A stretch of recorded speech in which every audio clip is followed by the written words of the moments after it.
Hello दोस्तों। नमस्कार। मैं दिलीप कुमार यादव। आप सभी लोगों का ऑप्टिमम एजुकेशन गाइडेंस पे स्वागत है। और जैसा कि आज सभी लोगों को मालूम होगा कि आज सीटेट का फर्स्ट पेपर था। तो जो शिफ्ट फर्स्ट और जो शिफ्ट सेकंड है, दोनों के हम जो कुछ क्वेश्चन पूछे गए हैं उन क्वेश्चनों को लेके आए हैं। और ये मेरा व्हाट्सएप नंबर है।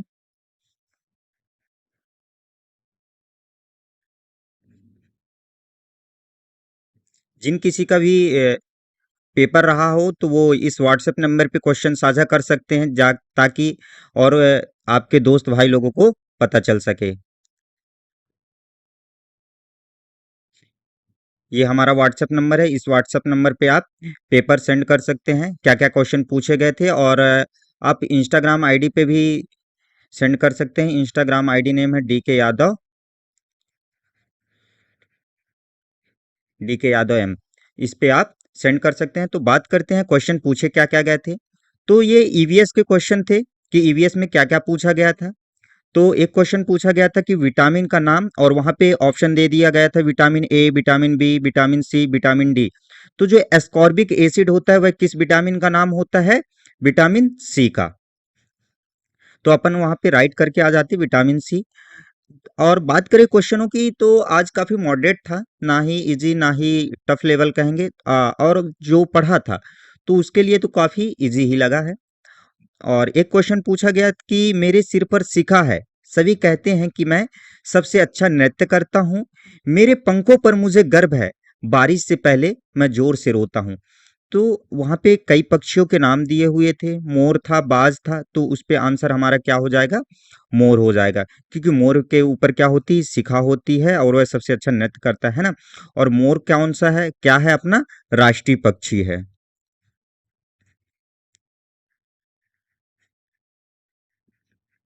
राष्ट्रीय पक्षी क्या कहलाता है? अपना मोर कहलाता है। और एक सोने पे पूछा गया था कि कौन से जानवर कितने घंटे सोते हैं। तो बाघ पे पूछा गया था कि बाघ कितने घंटे सोते हैं। तो बाघ कितने घंटे सोता है? 16 घंटे सोता है। और कभी पूछ सकता है कि और सोने पे, तो बाघ देखो, बाघ 16 घंटे सोता है। बात करें अजगर की, अजगर जो है 18 घंटे सोता है। और जो जिराफ होता है, जिराफ 2 घंटे सोता है। बिल्ली 12 घंटे सोती है। और जो गाय होती है, यह 4 घंटे सोती है। जो स्लॉथ, स्लॉथ पे भी एक क्वेश्चन पूछा गया था। स्लॉथ जो है वह कितने घंटे सोता है? 17 घंटे सोता है। और कभी पूछ, जो स्लॉथ होता है वह अपने जीवन काल में कितने पेड़ चेंज करता है? तो 8 पेड़ चेंज करता है। और यानी कि एक पेड़ की जब तक पूरी पत्तियां खत्म नहीं हो जाती हैं तब तक वह केवल उन्हीं पत्तियों को खाते रहता है। और जब पूरी खत्म हो जाएगी तब अपने बगल वाले दूसरे पेड़ पे चला जाता है। सबसे सुस्त जानवर होता है। और फिर पोचमपल्ली, पोचमपल्ली के लिए क्या प्रसिद्ध है? तो उस पे कला था और भी सारे ऑप्शन थे। तो जो पोचमपल्ली काहे के लिए प्रसिद्ध होता है? वहाँ क्या? कला, कला के लिए प्रसिद्ध होता है। और ये जो पोचमपल्ली है यह कहाँ आता है? तो आंध्र प्रदेश पे,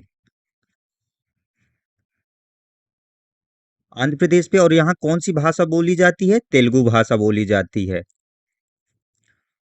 और जो वहाँ के लोग होते हैं वह क्या करते हैं? बुनकर होते हैं। और इस बुनाई को, जो पोचमपल्ली, व किस नाम से जाना जाता है? कलमकारी के नाम से जाना जाता है। किस नाम से?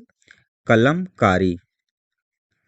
तो अगला क्वेश्चन भी बन सकता है कि कलमकारी के नाम से किसको जाना जाता है ना? तो किसको जाना? कलमकारी के नाम से जाना जाता है। ठीक। अब ये एक यात्रियों से आया था कि अल बिरूनी कहाँ से आया था।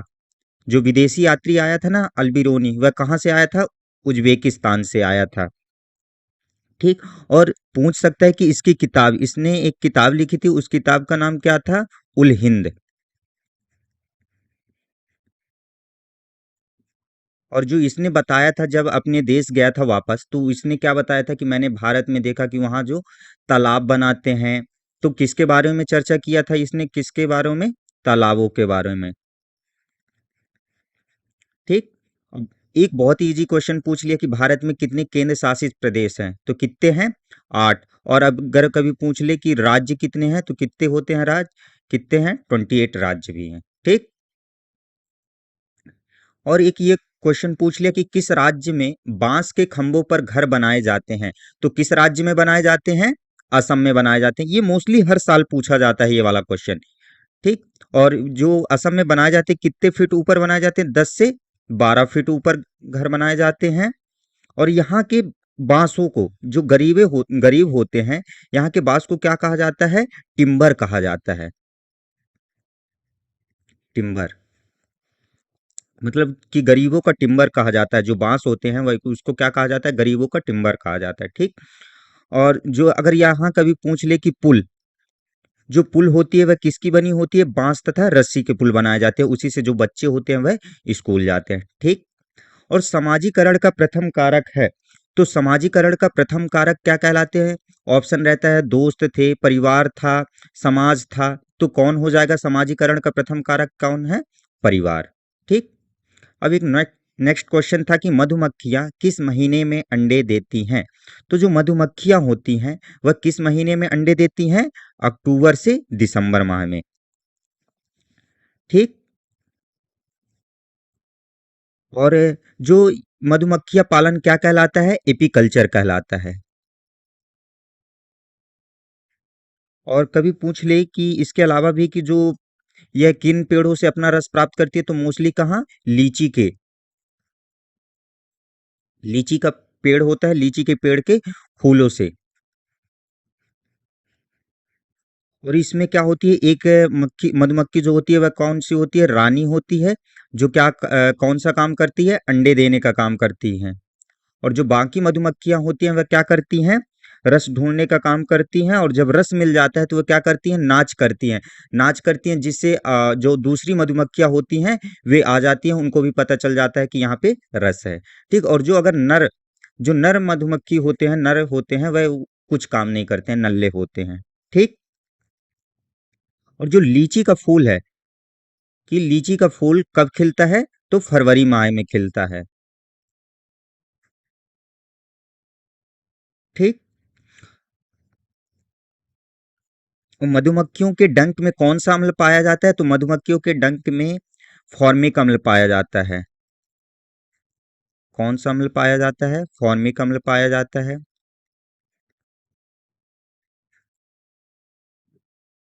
और ये सबसे ज्यादा खेती जो एपीकल्चर होते हैं, एपीकल्चर सबसे ज्यादा कहाँ किया जाता है? तो बिहार के मुजफ्फरपुर के बोचहा गांव में।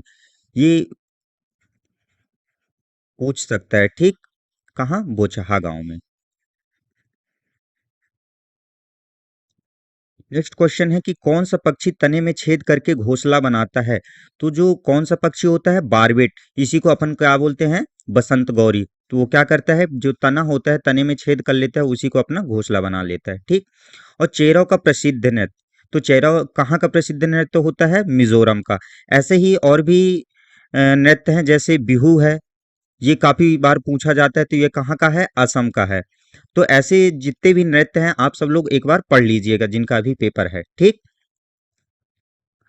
और नेक्स्ट क्वेश्चन की बात करें कि मधुबनी की प्रसिद्ध कला है, तो जो पेंटिंग है, क्या है? मधुबनी एक क्या है? पेंटिंग है। वह कहाँ की है? बिहार की है। ठीक। ऐसे भी कई पेंटिंग है, तो आप लोग उन पेंटिंग को याद कर लीजिएगा। ठीक। एक बार पढ़ जरूर लीजिएगा। जैसे मैं एक बार बता देता हूँ, जो फड़ है यह कहाँ की है? राजस्थान की। इसके अलावा जो वर्ली, यह कहाँ की है? महाराष्ट्र की। मैसूर कहाँ की है? कर्नाटक की। मुंडाना पेंटिंग कहाँ की है? राजस्थान की। राजस्थान हो गया, एमपी हो गया। ठीक। और जो भील कला, भील कला, ये भील कला कहाँ की है? अपनी मध्य प्रदेश की हो गई, एमपी की हो गई, और गुजरात की हो गई। राजस्थान, महाराष्ट्र। तो ये सभी पेंटिंग है। मैं एक काम करूंगा कि जितनी सारी पेंटिंग है उन पेंटिंगों का कहाँ की है, मैं एक पीडीएफ बना के टेलीग्राम चैनल पे डाल दूंगा, तो वहां से आप लोग देख लीजिएगा, ठीक। और हाथी के बारे में आया था कि 3 महीने के हाथी के बच्चे का वजन कितना होता है। तो कितना होता है, 200 किलोग्राम, मतलब 2 क्विंटल होता है। और अगर पूछ ले कि हाथी कितने घंटे सोता है, तो यह कितने घंटे सोता है, 2 से 4 घंटे सोता है। कौन, हाथी, ठीक। और जो इसमें जो एक जो वयस्क हाथी होता है, वह एक दिन में कितनी पत्तियां खा सकता है, तो 100 किलोग्राम से 100 किलोग्राम पत्तियां या झाड़ियों को खा सकता है। और इनके झुंड में कितनी हथनियां होती हैं, 10 से 12 हथनियां होती हैं, और उनके बच्चे होते हैं। एक भी नर हाथी इनके झुंड में नहीं होता है। और जो सबसे बुजुर्ग हाथनी होती है, वही यहाँ की नेता होती है, ठीक। और किस पौधे की जड़ सबसे गहरी होती है, तो वहां पे देखिएगा कि जो भी अगर रेगिस्तान के पौधे दिखाई दें, तो वो यानी कि उन्हीं की जड़, यानी कि क्या होता है कि जब तक जल नहीं मिलता है, उनको पानी नहीं मिलता है, तब तक उनकी जड़ नीचे जाती है। तो सबसे ज्यादा कहाँ की होती है, रेगिस्तान ओक। जो रेगिस्तान ओक पौधा होता है, उसकी जड़ जो होती है सबसे गहरी होती है। उस पे और भी पौधे के नाम दिए थे, तो उस पे अपना राइट आंसर कौन सा गया, रेगिस्तान ओक। और उस पक्षी का नाम जिसके सिर के सामने क्या होती है, आंख होती है, वह कौन होती है, उल्लू, ठीक। और कभी पूछ लिया कि उल्लू कितने डिग्री सेंटीग्रेड तक, तो 270 डिग्री सेंटीग्रेड तक, ठीक। और तो इसके अलावा और जो अपना उस पे पूछा गया है कि सीडीपी पे, तो सीडीपी पे कहाँ कहाँ से क्वेश्चन आए हैं, तो सीडीपी पे आया है, वाइगोत्स्की से आया है, वाइगोत्स्की से क्वेश्चन पूछे गया है। और स्किनर से क्वेश्चन आया है, जेंडर से क्वेश्चन आया है, चॉम्स्की से आया है, और जीन पियाजे से 3 क्वेश्चन पूछे गए हैं। अब सोचिए, एक ही सिद्धांत से, यानी जीन पियाजे को उससे 3 क्वेश्चन पूछना बहुत बड़ी बात है ना। तो और जेडपीडी से भी पूछा गया है, और एनसीएफ 2005 से क्वेश्चन उठे हैं। और इस बार एनसीएफ 2020 से भी क्वेश्चन पूछा है। एक क्वेश्चन एनसीएफ 2020 से भी आया था। कोहल वर्ग से भी पूछा गया है। ग्रोथ एंड डेवलपमेंट से भी एक क्वेश्चन था।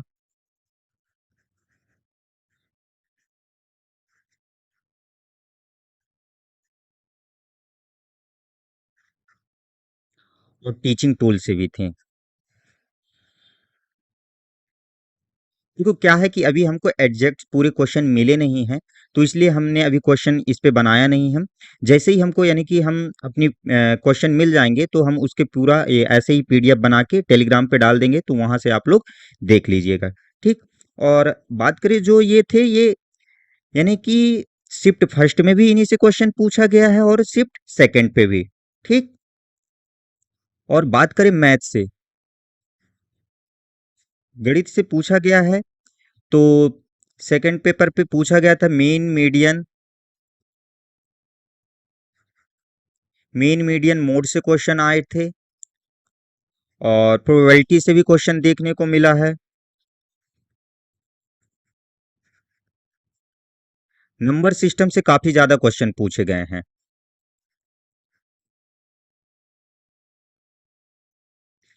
नंबर सिस्टम से काफी 3 से 4 क्वेश्चन देखने को मिले हैं। और ज्योमेट्री से भी हमको 3 से 4 क्वेश्चन देखने को मिले थे।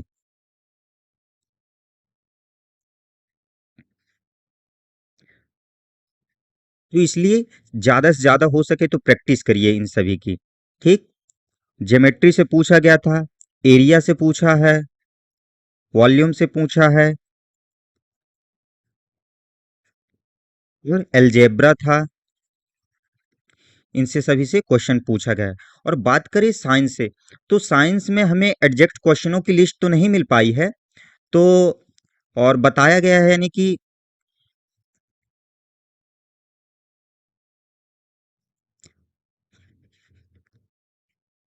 तो देखो साइंस पे कौन कौन से ब्लड से रिलेटेड क्वेश्चन थे, विटामिन से था, तो मतलब यानी कि जो क्वेश्चन का लेवल है तो काफ़ी टफ नहीं बताया जा रहा है, काफ़ी मॉडरेट बताया जा रहा है। इसके अलावा भी जो ईवीएस में ट्रेन से एक क्वेश्चन पूछा गया था और डायरेक्शन से, तो जो ट्रेन और डायरेक्शन है ये तो हर पेपर में आपको देखने को मिलेगा। तो इसलिए आप डायरेक्शन का क्वेश्चनों को प्रैक्टिस ज़्यादा कर लेना और ट्रेन से और एक मैप से भी क्वेश्चन बार-बार पूछा जाता है। ठीक? तो हो सके तो मैप को आप लोग अपने फ़ोन स्क्रीन पे, लैपटॉप स्क्रीन पे या कि जहाँ पे आप पढ़ते हो तो मैप को वहाँ पे लगा लीजिएगा भारत का मैप, ताकि वहाँ से आसानी हो जाएगी, आपको सभी स्टेट देखने को मिल जाएँगे और वहाँ से ठीक? तो मैं आज के लिए तो इतना ही बोलूँगा कि आप लोग जितना ज़्यादा से ज़्यादा क्या हो सके प्रैक्टिस करिए, ठीक? और एक बार आप लोग हर प्रतिदिन एक बार ज़रूर रिवीज़न करते जाइए। जितनी ज़्यादा से ज़्यादा रिवीज़न करेंगे, प्रैक्टिस करेंगे, वो आपको यानी कि क्रैक करने के लिए सफल ज़्यादा मजबूती बनाएगा, ठीक ना? और हाँ, जिन लोगों का भी और आज सीटेट की क्या है कि सीटेट के आज सभी लोगों के एडमिट कार्ड जारी हो चुके हैं। तो अभी आप लोग जाके देख सकते हैं, है ना? जिन लोगों के अभी एडमिट कार्ड शो नहीं हो रहे थे, तो उन लोगों के भी आज एडमिट कार्ड शो होने लगे हैं। और अभी तो 28 और 29 को पेपर चलेंगे, उसके बाद 9 से स्टार्ट हैं, है ना? 9 से 30 तक चलने वाले हैं एग्ज़ाम। अभी बीच में छुट्टियाँ रहेंगी। और हाँ, अगर जिन लोगों का पेपर है, तो कल पेपर है, तो वो हमारे व्हाट्सएप नंबर पे 8982033323 इस नंबर पे आप लोग हमें क्वेश्चन ज़रूर सेंड करिएगा कि क्या पूछा गया था, है ना? और हमारे अगर इंस्टाग्राम आईडी पे भी सेंड कर सकते हैं। आज के लिए इतना ही, पढ़ते रहिए आप। धन्यवाद। और इस वीडियो को ज़्यादा से ज़्यादा शेयर कर दीजिएगा। धन्यवाद।